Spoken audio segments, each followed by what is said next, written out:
तो 5 तारीख की सुबह 10 बजे से पहले रेडी हो जाइए, क्योंकि देखो आपकी तैयारी को बहुत ही ज़्यादा कम समय में बेहतर बनाने के लिए एक प्रश्न पत्र लेकर आ चुका हूँ।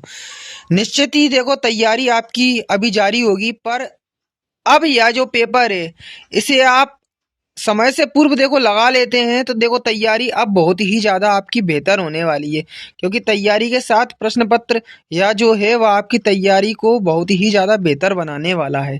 तो देखो विद्यार्थियों, ये जो पेपर है ना, मैं आपको लाइव दिखाने वाला हूँ सॉल्यूशन के साथ, तो टेंशन ना लें, बस शुरू से लेकर वीडियो के लास्ट तक बने रहे, ठीक है।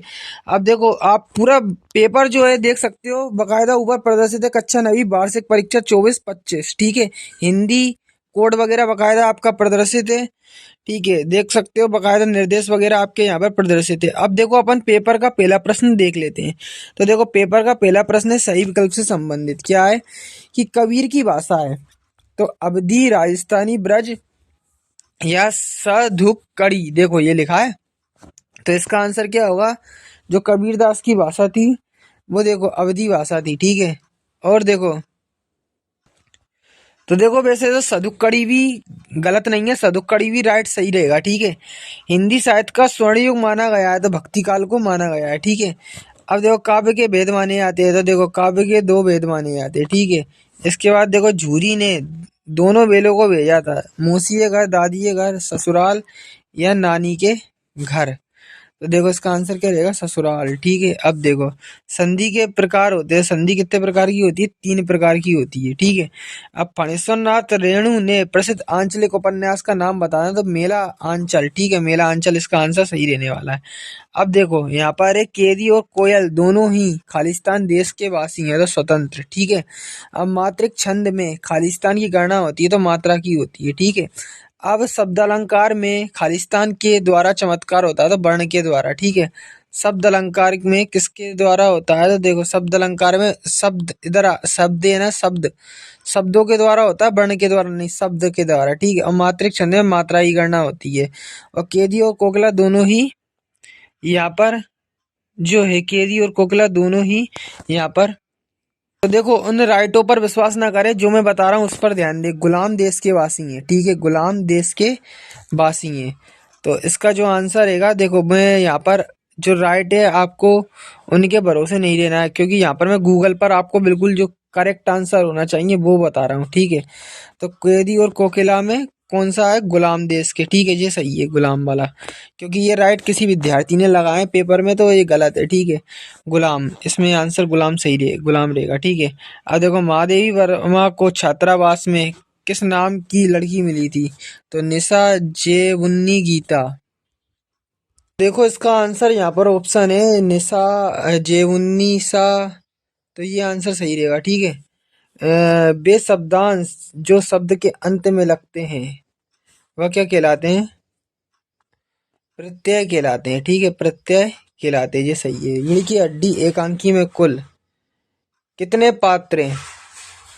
अगर आप भी इस पेपर की पीडीएफ फाइल सॉल्यूशन के साथ डाउनलोड करना चाहते हैं तो आपको गूगल पर आना, सर्च करना है बोर्ड, BORD बोर्ड, और BALE बेल, बोर्ड बेल, क्या सर्च करना है? बोर्ड बेल, ठीक है। जैसे ही आप बोर्ड बेल लिख के सर्च करेंगे तो देखो सबसे पहले ही नंबर पर आपको जो वेबसाइट है वह दिख जाएगी, ठीक है। बोर्ड वाले लिखा होगा जिसके नीचे देख सकते हो आप। तो जैसे ही आप बोर्ड वाले के नीचे आप जैसे इधर क्लिक करते हो तो देखो, जैसे ही क्लिक करोगे तो देखो जो लोडिंग है वो आपकी शुरू हो जाएगी, ठीक है।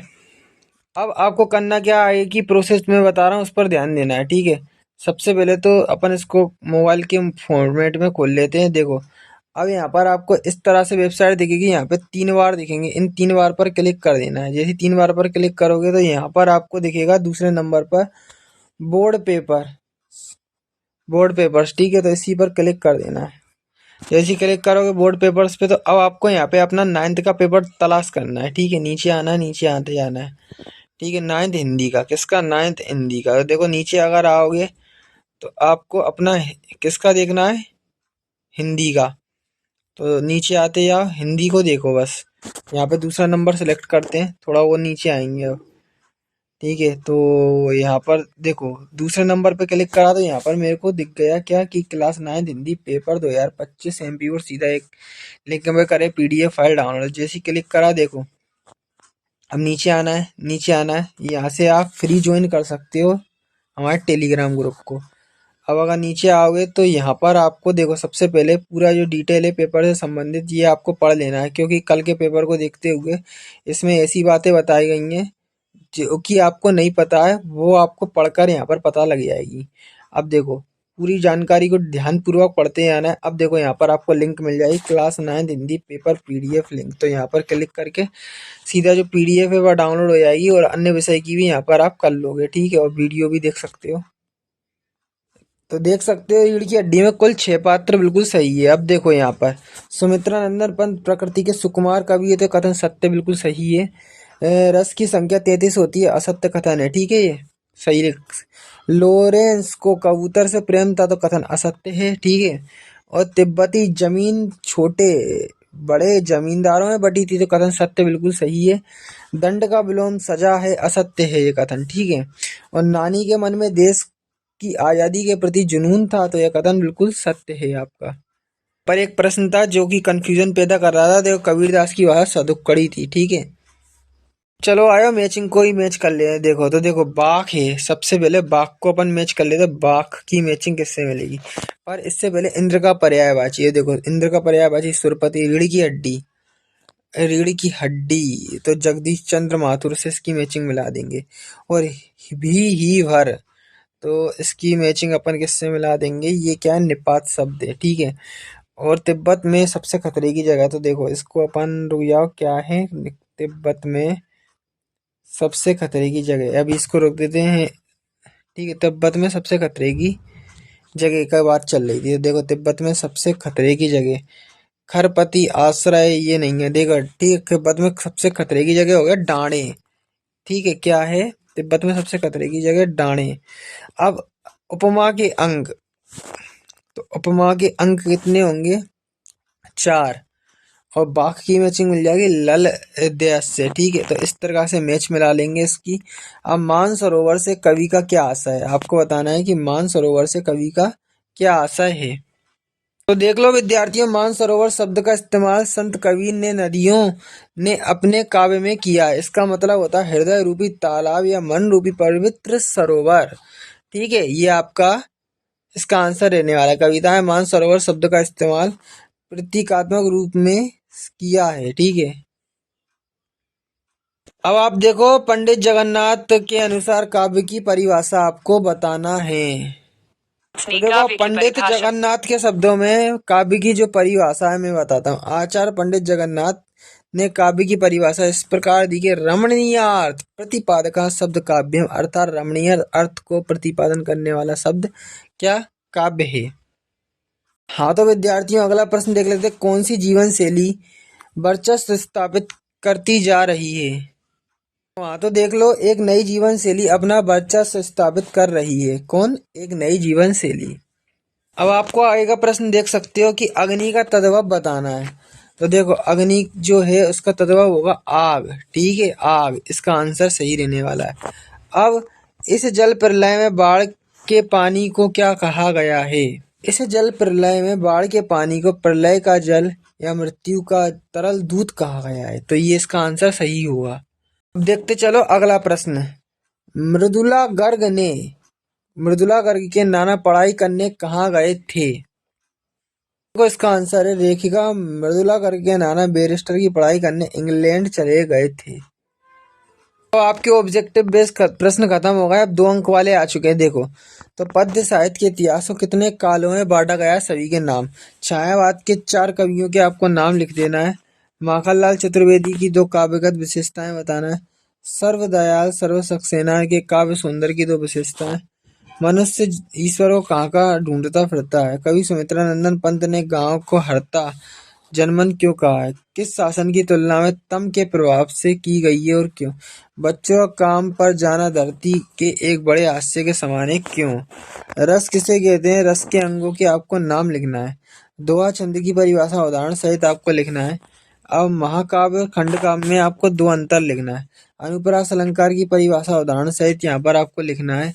अब देखो, गद्य की 4 गुण विधाओं के क्या नाम आपको लिखना है। ठीक है, गद्य की 4 गुण विधाओं के आपको नाम लिखना है। अब नाटक और एकांकी में दो अंतर। मुंशी प्रेमचंद की रचनाओं के नाम लिखते हुए साहित्य में उनका स्थान लिखना है। ठीक। अब देखो, हरिशंकर परसाई की भाषा शैली की क्या दो विशेषता आपको बताना है। छोटी बच्ची को बेलों के प्रति प्रेम उमड़ाया लिखना है। अब लेखक राहुल सारस्वत लकोर के मार्ग पर अपने साथियों से किस प्रकार पर चढ़ गए। सलीम अली पक्षियों के प्रेमी कैसे बने। लेखिका माधवी वर्मा ने बचपन के दिन पाठ में अपनी माँ की किन विशेषताओं के बारे में बताया। ठीक है। अब देख लो, निम्नलिखित मुहावरे का अर्थ वाक्यों में प्रयोग करना। 9 2 11 होना ईद का चांद। समास की परिभाषा आपको लिखना है। समास किसके प्रकार लिखना है। बाढ़ पीड़ित क्षेत्र में कौन कौन सी बीमारी फैलने का खतरा होता है। रीढ़ की हड्डी एकांकी का उद्देश्य। अब देखो, काव्य का संदर्भ प्रसंग आपको भावार्थ लिखना है। अस्थि चढ़िए ज्ञान को, ये देख सकते हो, ये लिखा हुआ है बकायदा। ये आप देख सकते हो, दूसरी पंक्ति, खा खाकर कुछ पाएगा नहीं। ये देखो, अब देखो आपको गद्यांश का संदर्भ प्रसंग क्या बयान क्या करना है। शायद खून की जवानी परवाह नहीं करते, ये देख सकते हो, भिखमंगे। ठीक है। अथवा में देखो, गांधी जी ने कहा था कि हम स्वस्थ सांस्कृतिक, ठीक है, अपने दरवाजा खिड़की। अब देखो, आप 20वें नंबर का प्रश्न देख सकते हैं। यातायात के नियम विषय पर एक अनुच्छेद आपको लिखना है। आपकी किस खेल में अधिक रुचि है विषय पर मित्रों के बीच संवाद लिखना है। अब देखो, काव्यांश और गद्यांश को पढ़कर नीचे दिए गए पूछे गए प्रश्नों के आपको उत्तर लिखना है। तो देखो, इसको आपको बिल्कुल ध्यानपूर्वक पढ़ लें। ठीक है। पढ़ने के बाद यहाँ पे क्वेश्चन करें तो इसको आप देख लेना। ठीक है। अब स्वार्थ और परमार्थ दो मानव की प्रवृत्तियां हम अधिकतर कार्य करते हैं, तो इसका क्या शीर्षक हो जाएगा। देखो, मैं आपको बता दूं, तो स्वार्थ और परमार्थ ये इसका शीर्षक हो जाएगा। ठीक है। अब सच्ची मानवता क्या है, तो देखो यहाँ पर सच्ची मानवता, तो देखो, सर्वस्व बलिदान करना ही सच्ची मानवता है। तो इसका आपको सारांश लिखना है, तो छोटे रूप में आप बड़े आसानी से लिख सकते हो। अपने प्रचार को स्थानांतरण प्रमाण पत्र हेतु आवेदन आपको एक पत्र लिखना है। ठीक है। अपनी वार्षिक परीक्षा की तैयारी से अवगत कराते हुए अपने पिताजी को पत्र आपको यहाँ पर लिखना है। अब देखो, निम्नलिखित एक विषय पर रूपरेखा सहित सार गर्भित निबंध लिखना है। पहला है पर्यावरण प्रदूषण और कारण व निवारण, विद्यार्थी में अनुशासन, मेरी पूरी पुस्तक जीवन में खेलों का महत्व। तो ये निबंध आप देख सकते हैं, जल संरक्षण का महत्व। तो ये आपका ये प्रदर्शित है। ठीक है। पूरा मैंने आपको पेपर दिखा दिया है, तो अब आपको इसकी पीडीएफ फाइल जो है वह मैंने उसकी प्रक्रिया बता दी है। तो देखो विद्यार्थी, चैनल को सब्सक्राइब कर लें, क्योंकि जब भी हम नेक्स्ट पेपर डालेंगे तो उसकी वीडियो आप तक पहुंच जाएगी।